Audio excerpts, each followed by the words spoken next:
Ngayon, silipin natin itong mga posibleng pagulang dulot ng habagat sa susunod na 2 hanggang 3 araw. At balikan na rin natin itong bagyong Hana.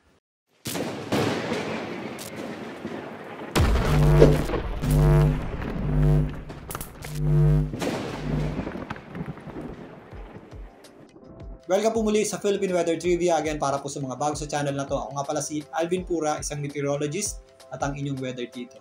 Ngayon, silipin natin itong mga posibleng pagulan dulot ng habagat sa susunod na 2 hanggang 3 araw. Sa kasalukuyan nga, pinapalakas ng mga bagyo na nakapalibot sa ating bansa itong ating habagat or southwest monsoon na siya namang nagpapaulan sa malaking bahagi po ng Luzon. Tuloy-tuloy pa rin po yung ating mga posibleng mararanasang pagulan dulot ng habagat ngayong magdamag dito po sa kabundukan ng Cordillera. Kasama na po dyan ang Benguet. Mas concentrated nga yung ating mga pagulan dito sa western section ng Luzon. Kasama na po dyan ang probinsya ng Abra, Ilocos Region, maging dito sa area ng La Union at Pangasinan.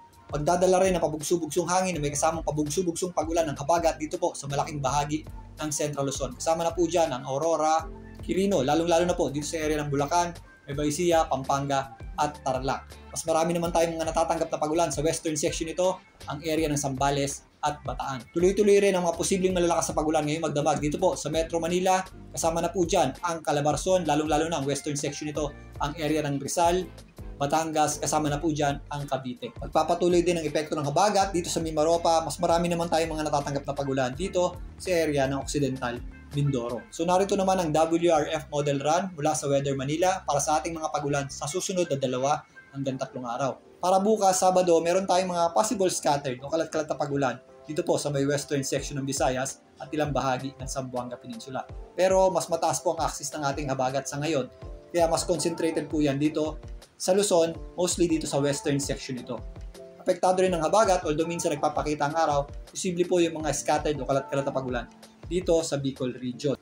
May mga pagulan pa rin na dulot ng habagat tayong aasahan dito po sa Mimaropa, pero kung mapapansin nyo, meron niyang mga color yellow dito which is heavy rain sa may area ng Occidental Mindoro. Samantalang magpapatuloy naman ang mga pagulan dulot ng habagat dito po sa Calabarzon, kasama na po dyan ang Metro Manila bukas. May mga pagulan dulot ng habagat pa rin tayong aasahan sa malaking bahagi ng Central Luzon. Kasama na po dyan ang probinsya ng Tarlac, Pampanga, Nueva Ecija, at kung papansinin nyo, meron tayong mga color yellow at red dito sa area ng Bulacan. So yan po ay mga potential na heavy rains. Ganun din po, ito pong area ng Zambales at Bataan na kung saan mas malalakas po yung ating mga nararanasang pagulan. Ganun din po ang ating aasahang panahon sa malaking bahagi ng Northern Luzon, particularly sa western section nito. Nahahati po yan ng kabundukan. Dito po sa eastern section, ang area po ng Cagayan, Aurora, kasama na po dyan ng Isabela, maging dito sa may area ng Quirino, medyo mas maliwalas po at kakaunti po yung ating mga pagulan dyan.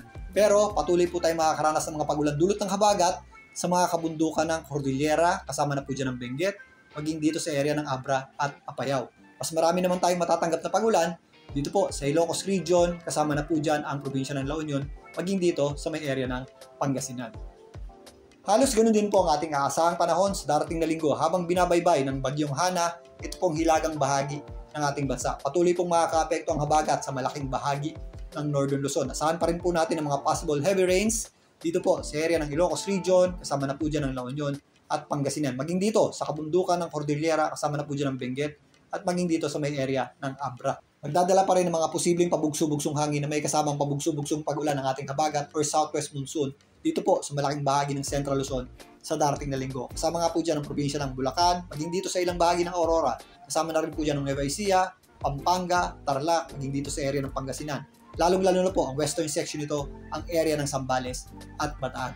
Para naman sa may mga lakad sa darating na linggo, dito sa Metro Manila, patuloy pa rin tayong maapekto ng habagat or southwest monsoon. Kung ano po yung ating mga panahong nararanasan ngayon, halos ganun din po ang ating aasahang panahon sa darating na linggo. May mga posible pa rin malalakas sa buhos ng ulan na may kasamang pabugso-bugsong hangin. Posibleng scattered o kalat-kalat na pagulan naman ang ating aasahan sa darating na linggo dito po sa area ng Calabarzon, maging dito sa Mimaropa, kasama na po dyan ang western section ng Visayas. Sa darating na Lunes, bahagyang mababawasan yung epekto ng habagat dito po sa hilagang bahagi ng Luzon. Pero posible pa rin po ang mga pagulan dulot ng habagat sa western section nito at dito po sa kabundukan ng Cordillera, kasama na rin po dyan ang Ilocos Region, La Union, maging dito sa area ng Pangasinan.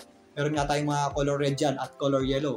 Kasama na rin po dyan ang ilang bahagi ng Quirino. Magpapatuloy din ang epekto ng habagat sa darating na Lunes sa malaking bahagi ng Central Luzon, kasama na po dyan ang Metro Manila. Yan po ang mga probinsya ng Bulacan, Nueva Ecija, Pampanga, Tarlac, lalong-lalo na po ang western section ng Central Luzon, yan po ang area ng Zambales at Bataan.